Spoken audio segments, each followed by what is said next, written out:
In Plannr, all cases, clients and plans have folders for the documents to be stored in. These can be customized on an individual case-by-case basis by going to the specific client record and adding the desired folder.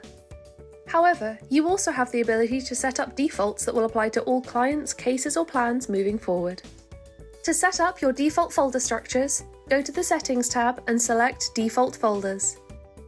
Before adding any clients to your Plannr site, we recommend that you set up these default folder structures, as otherwise you will have to manage clients' folders manually by going into each client record.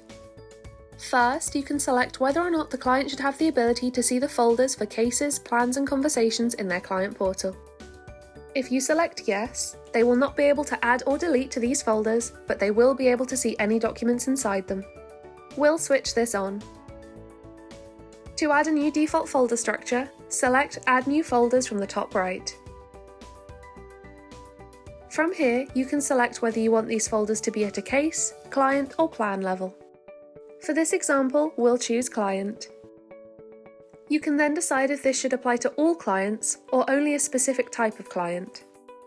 We will specify that this folder structure should only apply to individual clients.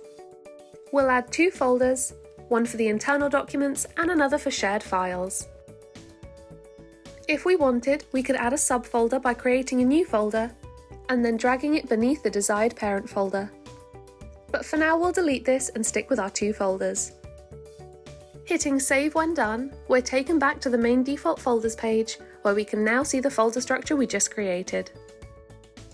Clicking into it, we can decide if we want to give the client read and write permissions for each folder. We'll make the Shared Files folder visible to the client by allowing read access, and we'll let them upload documents to this folder by allowing write access. Once we're happy with the folders, we can hit Save, and create a new client to see what this looks like in practice. From this newly created client, we can go to the Documents tab under Work to see our folders. Here we can see we have the Cases, Plans and Conversation folders set to Client Can Read. Our Internal Documents folder has no client permissions, and then our Shared Files folder is set to Clients Can Read and Write. Switching over to the Client portal, we can see what this looks like for the client. Going to the Documents tab, we can see the folders we were just looking at, with the exception of the Internal Documents folder. Clicking into the Plans folder, as this is set to read only, the clients can see anything within the folder, but they cannot add to it. Going back and clicking into the Shared Files folder, we can see that there is an Upload Files button at the top, as this folder is set so that clients can read and write. And that's how you set up your default folder structures in Plannr.